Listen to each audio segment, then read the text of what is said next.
अजी सुनते हो, जल्दी इधर आओ। ये देखो, बारिश के कारण घर का क्या हाल हो गया है। घर की बहू जानकी छत टपकने के कारण बहुत परेशान हो गई थी और अपने पति पंकज को आवाज दे रही थी। उसकी आवाज सुनते ही पंकज दूसरे कमरे से निकलकर फौरन उसके पास आता है। क्या हुआ भाग्यवान, क्यों इतना शोर मचा रही हो? इस बारिश ने घर की क्या हालत कर रखी है। जमीन पूरी गीली हो गई है। छत का कोई कोना नहीं बचा जहाँ से पानी न टपक रहा हो। घर की हालत तो सच में बहुत बुरी है। अच्छा, मैं जमींदार से अपनी पगार ले लूंगा, उससे छत की मरम्मत हो जाएगी। इतना बोलकर पंकज वहाँ से चला जाता है। बाहर घमासान बारिश होती है। पंकज भीगते भागते अपने खेत पहुँचता है। लगातार बारिश हो रही है, ऐसे में मैं खेती कैसे करूंगा? पंकज को समझ नहीं आ रहा था कि वो खेती कैसे करे। तभी वहाँ बाकी के किसान भी आ जाते हैं। अरे भाई, तुमने अभी तक खेती करनी शुरू नहीं की? जमींदार ने देख लिया तो बहुत सुनाएगा। भाई कैसे खेती करूं? मिट्टी थमे तब ना। बारिश में तो मिट्टी बहती ही जा रही है, बीज कहाँ बोएंगे? ये तो बड़ी समस्या की बात है, पर हमें इसी परिस्थिति में काम करना होगा। ठीक है, चलो काम शुरू करते हैं। तीनों मिलकर खेती करना शुरू करते हैं, पर थोड़ी ही देर में बारिश का पानी अपने साथ साथ सारी मिट्टी बहा ले जाता है। खेती सही नहीं होती है। शाम होते ही सब जमींदार के घर जाते हैं। मालिक, हमें आपसे कुछ बात करनी है। जल्दी बोल, मेरे पास ज्यादा समय नहीं है और भी बहुत से काम है मुझे। मालिक, वो दरअसल जब से बारिश शुरू हुई है तब से खेती नहीं हो पा रही है। बारिश असल वजह है या तुम लोगों की काम चोरी? आपके कहने का मतलब क्या है? यही के पगार लेने के समय तो दौड़े चले आते हो और काम करने के समय सब साथ मिलकर बहाने बनाते हैं। अब किसी को 1 रुपए भी नहीं मिलेगा। ऐसे मत कीजिए मालिक, हमारे पूरे महीने की कमाई आपके पास जमा है। ऐसे तो हम भूखे मर जाएंगे। तुम गरीबों को हमेशा यही रोना रहता है। खेती नहीं हो रही है ना, तो अब पगार भी नहीं मिलेगी। निकलो सब मेरे घर से। सभी किसान निराश होकर जमींदार के घर से निकल जाते हैं। उनके जाते ही जमींदार अपने कमरे में जाता है, जहां उसकी पत्नी नीलोरमा मुंह लटकाए बैठी होती है। अब तुम्हें क्या हुआ? मुंह क्यों उतरा हुआ है? मैंने आप लोगों की बातें सुनी। आपने उन बेचारे गरीब किसानों के साथ अच्छा नहीं किया। इसमें बुराई क्या है? लोग तो अपना ही फायदा देखते हैं ना। मैंने भी वही किया। आपके इसी लालच के कारण आज हमारा बेटा हमसे दूर हो गया है। ये सुनते ही जमींदार नीलोरमा के ऊपर भड़क उठता है। अपनी हद मत भूल, तुम औरत हो, अपनी जुबान पे थोड़ा लगाम दो। सच कड़वा ही लगता है। आप दूसरों का बुरा करते हैं, इसलिए भगवान ने हमें सबक सिखाया। अब भी समय है, सुधर जाइए। बस बहुत हुआ, मुझे पुरानी बातें याद मत दिलाओ। जमींदार की आंखें गुस्से से लाल हो चुकी थीं। रात होते ही दोनों एक दूसरे से बिना बात किए अलग अलग कमरों में सो जाते हैं। अगली सुबह पंकज अपनी घर की दहलीज में बैठकर रो रहा था। तभी जानकी उसके पास आकर बैठती है। जानकी, हमारे साथ इतना बुरा क्यों होता है? क्या गरीब होना इतना बड़ा पाप है? आप ऐसे क्यों बोल रहे हैं? सब ठीक तो है ना? कैसे कुछ ठीक रहेगा? मेरा काम बंद हो गया है, बारिश में खेती नहीं हो रही, और तो और जमींदार हमारी पगार भी नहीं दे रहा है। वो जमींदार तो हमेशा पैसे देने में ऐसे ही नखरे दिखाता है। अब मैं छत की मरम्मत कैसे कराऊंगा? तुम सबको मेरे कारण कितनी तकलीफ उठानी पड़ रही है। हिम्मत रखिए, कोई ना कोई रास्ता निकल ही आएगा। कुछ ठीक नहीं होने वाला है। हम गरीबों के पास सिवाय आंसू के और कुछ नहीं होता है। पंकज पूरी तरह से अपने हालातों से हार मान चुका था। अपना दुख जानकी को बताकर पंकज घर के अंदर चला जाता है। जानकी कुछ देर वहीं बैठी गहरी सोच में खो जाती है।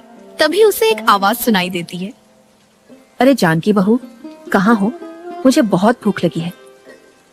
आवाज सुनते ही जानकी भी घर के अंदर जाती है।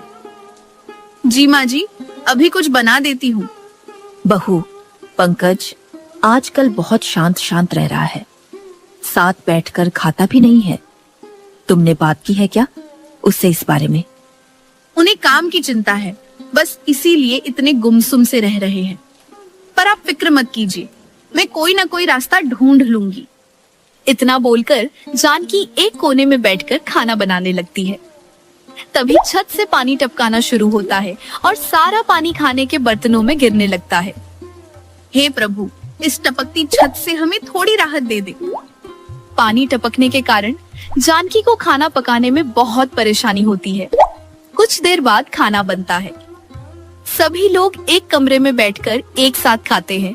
तब पंकज की माँ, पंकज बेटा, राधिका की उम्र हो चली है शादी की। हाँ माँ, राधिका बड़ी तो हो गई है, अब लगता है उसके लिए कोई अच्छा लड़का ढूंढना ही होगा। अपनी शादी की बात सुनकर राधिका का चेहरा उतर सा जाता है। वो शांत बैठी होती है। तब जानकी, राधिका, तुम्हें क्या हुआ? शादी की बात सुनकर तो हर लड़की का चेहरा खिल उठता है, पर तुम्हारा उतर क्यों गया? कुछ नहीं भाभी, बस तबीयत कुछ ठीक नहीं लग रही है। कुछ तो बात जरूर है। राधिका के मन में कोई तो राज दबा है। इसके बाद सब खाना खाकर सो जाते हैं। ऐसे ही दिन बीतते हैं। घर की हालत बद से बदतर होती चली जाती है। एक दिन जानकी बाजार से सब्जियां लेकर जंगल के रास्ते से आ रही थी। तभी अचानक बारिश और ज्यादा तेज हो गई और उसे एक घने पत्तों वाले पेड़ के नीचे छुपना पड़ा। इस बारिश ने तो जिंदगी के सुख ही छीन लिए हैं। अमीरों को तो खुशी होती है बारिश देखकर, पर परेशानी तो हम गरीबों को झेलनी पड़ती है ना। जानकी खड़ी खड़ी बारिश के मौसम को कोस रही थी। इतने में उसकी नजर एक मिट्टी की गुफा पर पड़ती है। अरे ये क्या, यहाँ तो एक गुफा भी है। कुछ देर वहीं छुप जाती हूँ। इतना बोलकर जानकी गुफा के अंदर जाती है। गुफा बाहर से दिखने में जितनी ठोस थी, अंदर से उसमें उतनी ही ठंडक थी। गुफा की ठंडक से जानकी का मन खुश हो जाता है। वाह वाह, यहाँ तो एक अलग ही सुकून है। ठंडक भी भरपूर है और बारिश की बूंदों से भी छुटकारा है। जानकी गुफा को जी भर के निहार ही रही थी। तभी अचानक गुफा के भीतर से एक लड़का बाहर आता है। आप कौन हैं? तुम कौन हो? गांव के तो नहीं लग रहे। जी, मैं इस गुफा में ही रहता हूँ, यही मेरा घर है। ओ अच्छा, माफ करना, मैं तुम्हारे घर में ऐसे बिना पूछे आ धमकी। कोई बात नहीं, ये गुफा बहुत आरामदायक है। एक बार कोई यहाँ आ जाए तो बार बार आने का मन करता है। वैसे आप हैं कौन? चंदू के पूछने पर जानकी उसे अपनी पहचान बताती है। फिर दोनों कुछ देर तक खूब बातें करते हैं। देखते ही देखते शाम हो जाती है। शाम हो गई चंदू भैया, अब मुझे जाना होगा, नहीं तो घर वाले परेशान होंगे। ध्यान से जाना बहन, अंधेरा होने के बाद जंगल का सफर सही नहीं होता। वैसे एक बात बताओ भैया, क्या तुम्हारा कोई अपना नहीं है? नहीं, मैं अनाथ हूँ, पर मेरी एक प्रेमिका है जिससे मैं बहुत प्रेम करता हूँ और बहुत जल्द हमारी शादी भी हो जाएगी। मुझे बड़ी खुशी हुई ये जानकर। अच्छा, अब मैं चलती हूँ, फिर मिलने आऊंगी। और फिर जानकी गुफा से निकलकर अपने घर चली जाती है। बारिश का कहर अब भी वैसा ही था। दीवारें गीली, जमीन भीगी हुई थी, चारों तरफ पानी ही पानी। ऐसे हाल में जानकी चूल्हा जलाने की कोशिश करती है। भाभी, चूल्हा पूरा भीगा हुआ है, नहीं जलेगा। खाना बनाना है तो चूल्हा जलाना ही पड़ेगा ना। मैं तो तंग आ गई हूँ इस रोज रोज की रुकावटों से।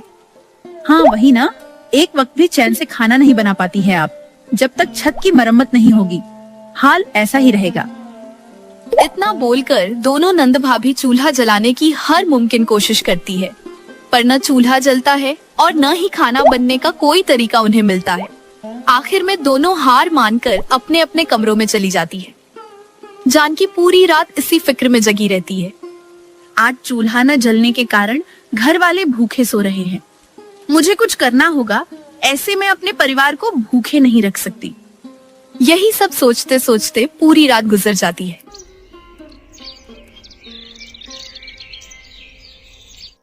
अगली सुबह सूरज निकलते ही जानकी फिर से उस ठंडी गुफा में जाती है। चंदू भैया, तुम हो क्या अंदर? चंदू को आवाज लगाने पर भी चंदू उसके पास नहीं आता है। जानकी वही गुफा के अंदर बैठकर चंदू का इंतजार करने लगती है। कुछ देर बाद चंदू लकड़ियां लेके गुफा में आता है। जानकी बहन, तुम कहाँ चले गए थे? मैं कब से तुम्हारा इंतजार रही थी। वो मैं लकड़ियां लाने गया था। रात में गुफा काफी ठंडी हो जाती है ना, तो कभी कभी आग जलानी पड़ जाती है। अच्छा चंदू भाई, मुझे तुमसे एक सहायता चाहिए थी। कैसी सहायता? कहो ना, मैं तुम्हारी क्या मदद कर सकता हूँ। बारिश की वजह से मुझे घर में खाना बनाने में बहुत कठिनाइयाँ हो रही है। अगर तुम्हें बुरा न लगे तो क्या मैं यहाँ खाना बना सकती हूँ? इसमें बुरा क्या मानना? इतनी बड़ी गुफा है, आराम से खाना बना सकती हो। यहाँ तुम्हें कोई परेशानी नहीं होगी। ये सुनते ही जानकी बहुत खुश हो जाती है और फौरन खाना बनाने का सारा सामान गुफा में इकट्ठा कर लेती है। फिर जानकी खाना बनाने लगती है और चंदू उसकी मदद करता है। कुछ देर में सारा खाना बनकर तैयार हो जाता है। ये लो भैया, मैंने तुम्हारे लिए भी खाना बनाया है। चंदू की आंखें भर आती है, वो भावुक हो उठता है। मैंने अपनी पूरी जिंदगी अकेले ही गुजारी है। कच्चा पक्का जैसे भी हुआ खुद पकाकर खाया। पहली बार किसी ने मेरे लिए खाना बनाया है।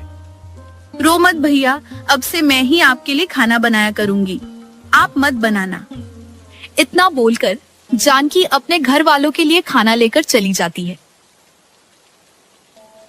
वो घर पहुंचती है, उसके हाथ में खाना देखकर सब उससे सवाल करने लगते हैं। भाभी, आप ये खाना लेकर कहाँ से आ रही हैं?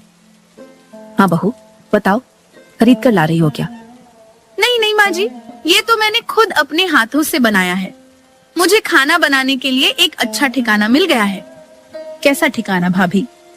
एक ऐसी जगह है जहाँ बारिश की बूंदें दूर दूर तक नहीं पहुँचती है। घर में खाना नहीं बन पाता, इसीलिए अब से वही खाना बनाऊंगी। अरे वाह, एक समस्या का हल तो हो ही गया। चलो अच्छा है, खाने की परेशानी दूर हुई। सब खुश होते हैं। रात होते ही सब बड़े चाव से खाना खाते हैं। ऐसे ही दिन बीतते हैं। अब जानकी हर रोज गुफा में खाना बनाती थी और चंदू उसकी मदद किया करता था। एक दिन जानकी गुफा में खाना बना रही थी, तभी उसे एक ख्याल आता है। चंदू भैया, मैं सोच रही थी कि क्यों ना हम खाने के डब्बे का कारोबार शुरू करें। सुझाव तो बहुत बढ़िया है। तुम खाना बनाना और मैं घर घर पहुंचा दिया करूंगा। न जाने इस बारिश में ऐसे कितने ही गरीब होंगे जिन्हें खाना बनाने में परेशानी होती होगी। उस रोज से जानकी अब ज्यादा मात्रा में खाना बनाने लगी और चंदू घर घर जाकर खाने का डब्बा बेचने लगा। काम ने रफ्तार पकड़ी। धीरे धीरे गांव में काफी लोग उनसे खाने का डब्बा लेने लगे। एक दिन जमींदार के घर से भी उन्हें ऑर्डर मिला। चंदू भैया, आज तो जमींदार के घर से भी ऑर्डर आया है, आप डब्बा पहुंचाना। ये जमींदार तो वही है ना जिसने सब गरीबों के साथ बड़ी नाइंसाफी कर रखी है। उसे खाना मत दो। जरूरी नहीं कि उसने हमारे साथ गलत किया तो हम भी वही करें। ऐसे खाने के लिए किसी को मना नहीं करते, पाप लगता है। ठीक है बहन, तुम खाना बना दो, मैं दे आऊंगा। इसके बाद जानकी फटाफट खाना बनाती है और चंदू फौरन डब्बा लेकर निकल पड़ता है। जमींदार के घर पहुंचकर चंदू कहता है, जमींदार जी, खाना लाया हूँ। जमींदार कमरे से बाहर आता है। लाओ लाओ, बड़ी भूख लगी है। आज मेरी पत्नी की तबीयत सही नहीं है, इसलिए घर में खाना नहीं बना। पैसे दे दीजिए, मुझे जाना है। कैसे पैसे? हिसाब में लिख लेना, अभी चैन से खाने दे। मुझे पता था आप कुछ ऐसा ही कहेंगे। आपसे और उम्मीद ही क्या की जा सकती है। इतना बोलकर चंदू गुस्से में वहां से चला जाता है। चंदू के मन में जमींदार को लेकर एक गलत छवि बन जाती है। दिन ब दिन बारिश का कहर और भयंकर रूप ले लेता है, जिस कारण आधी रात में ही जानकी के घर की छत उड़ जाती है। हे भगवान, ये क्या हो गया? हम क्या करेंगे अब? एक के बाद एक मुसीबत आती ही जा रही है। अब हम कहाँ रहेंगे? ऐसी बारिश में बिना छत के रहना मुमकिन नहीं है। सब दुखी होकर रोने लगते हैं। तभी जानकी कुछ देर सोचती है, उसके बाद वो कहती, मुझे एक ठिकाना पता है, चलिए हमें वही सहारा मिलेगा। लेकिन कहाँ जानकी? आप चलिए तो सब पता चल जाएगा। इसके बाद सभी जानकी के पीछे पीछे जाने लगते हैं। जानकी सबको गुफा के बाहर ला खड़ा करती है। ये देखिए, इसी गुफा में मैं खाना बनाया करती हूँ। जब तक हमारा घर नहीं बन जाता हम इसी गुफा में रहेंगे। सभी गुफा के अंदर जाने लगते हैं, पर राधिका हैरान होकर गुफा के बाहर ही खड़ी रहती है। उसे इस हाल में देख जानकी पूछती है, क्या बात है राधिका, तुम अंदर नहीं जा रही हो और ये तुम्हारे चेहरे की हवाइयाँ क्यों उड़ी हुई है? भाभी, आप इतने दिनों से इस गुफा में खाना बना रही थी, क्या आपको अंदर कोई लड़का दिखा था? हाँ, मैंने तो उन्हें अपना मुंह बोला भाई बना लिया है। बहुत भले व्यक्ति है वो, पर तुम उन्हें कैसे जानती हो? नहीं तो कुछ भी नहीं, चलिए अंदर चलते हैं। इतना बोलकर राधिका अंदर भाग जाती है। सभी गुफा में बैठकर कुछ देर आराम करते हैं। तभी चंदू लकड़ियां लेकर आता है। उसकी नजर राधिका के पड़ती है और दोनों एक दूसरे को हैरान होकर देखते ही रहते हैं। तभी जानकी कहती है, ये सब मेरे ससुराल वाले हैं। घर में थोड़ी परेशानी हो गई है, इसीलिए कुछ दिनों के लिए सब यही रहेंगे। आपको कोई परेशानी तो नहीं? अच्छा, तो ये राधिका की भाभी है? इतना सोचकर चंदू कहता है, बिल्कुल, आप सब जब तक चाहे यहाँ रह सकते हैं। अब सभी एक साथ एक ठंडी गुफा में रहने लगते हैं। जानकी दुगनी मेहनत करती है, ज्यादा से ज्यादा मात्रा में खाना बनाती है। आहिस्ता आहिस्ता काम में बढ़ोतरी हो जाती है और जानकी अच्छे खासे पैसे कमाने लगती है, जिससे घर की मरम्मत भी शुरू हो जाती है। माँ जी, कल घर की मरम्मत पूरी हो जाएगी। कल हम सब अपने घर वापस जा पाएंगे। सभी अपने घर वापस लौटने की बात सुनकर बहुत खुश होते हैं। रात होती है, सब खाना खाकर सो जाते हैं। तभी राधिका और चंदू गुफा से बाहर निकलते हैं। ये क्या राधिका, तुमने अब तक अपने घर वालों को सच क्यों नहीं बताया? मैं बहुत घबरा गई थी चंदू, मुझे तो ये तक पता नहीं था कि मेरी भाभी तुम्हारे साथ मिलकर काम कर रही हैं। राधिका, तुम्हें पता है ना मैं तुमसे कितना प्यार करता हूँ। अगर किसी कारणवश तुम्हारे घर वालों ने मुझे नहीं अपनाया तो मैं जी नहीं पाऊंगा। ऐसा मत करो, मैं भी तुम्हारे बिना नहीं रह सकती हूँ। अगर तुमसे मेरी शादी नहीं हुई तो मैं आजीवन कंवारी रह जाऊंगी। दोनों बातें कर रहे होते हैं, इतने में जानकी वहाँ आ जाती है। मैंने आप दोनों की सारी बातें सुन ली, तो इसीलिए जब भी शादी की बात उठती थी राधिका का चेहरा उतर जाता था। भाभी, चंदू बहुत अच्छा लड़का है, मैं इससे बहुत प्यार करती हूँ। हम लोग एक संजोग से जंगल की इसी गुफा के बाहर मिले थे, तब से मैं अपना दिल हार बैठी हूँ। अच्छा, घबराओ मत, मैं सुबह होते ही माँ जी और तुम्हारे भैया से इस बारे में बात करूंगी। काफी रात हो गई है, अब तुम दोनों अंदर चलो। अब तीनों गुफा के अंदर जाते हैं। भोर होती है। जानकी अपनी सास से राधिका और चंदू के बारे में बातें करने लगती है। बहू, तुमने ऐसा सोचा भी कैसे कि मैं अपनी बेटी की शादी एक गुफा में रहने वाले लड़के से कर दूंगी? पर माँ जी, इसमें बुराई क्या है? चंदू भैया एक साफ दिल के इंसान हैं और हमारा कारोबार भी अच्छा चल रहा है। उन्हें भी बहुत मुनाफा हो रहा है। सिर्फ पैसा ही सब कुछ नहीं होता बहू, आखिर कुल खानदान भी मायने रखता है। चंदू का तो कोई परिवार ही नहीं है। इतना बोलकर जानकी की सास राधिका को लेकर फौरन घर चली जाती है। फिर जानकी और पंकज भी उनके पीछे घर जाते हैं।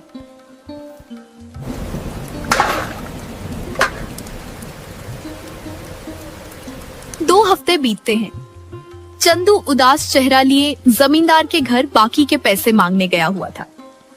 जमींदार जी, बहुत दिन हो गए उधारी के, अब पैसे दे दीजिए। तू फिर आ गया पैसे मांगने? जा, मैं कोई पैसे वैसे नहीं दूंगा। चंदू खाली हाथ लौटने लगता है। तभी नीलोरमा उसे आवाज देती है, बेटा ये लो पैसे।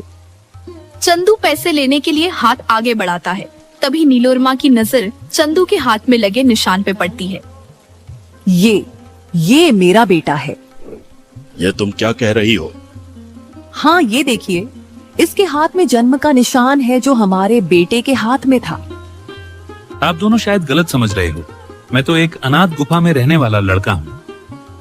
जब तुम बहुत छोटे थे तब तुम्हारे पिता की अपने एक व्यापारी मित्र से पैसों को लेकर लड़ाई हो गई थी, और इसी कारण जलन के मारे उसने तुम्हें हमसे चुरा लिया था।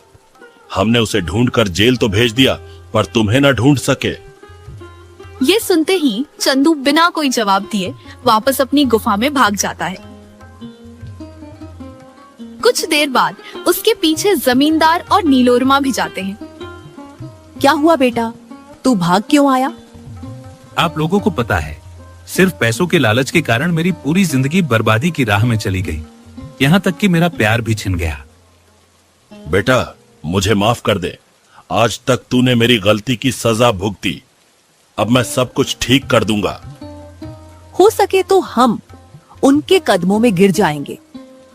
माँ, पिताजी, मैं हमेशा से आप दोनों के स्नेह के लिए तरसा हूँ। अब मुझे कभी अकेला मत छोड़ना। इसके बाद जमींदार चंदू और नीलोरमा के साथ जानकी के घर जाते हैं। जमींदार उनसे अपने सारे की माफी मांगता है और चंदू के लिए राधिका का हाथ मांगता है। प्यार के आगे पिछड़ी सोच हार जाती है और सब खुशी खुशी साथ रहने लगते हैं। इस प्रकार की मजेदार कहानियों को सुनने के लिए हमारे चैनल सब्सक्राइब करना ना भूलें।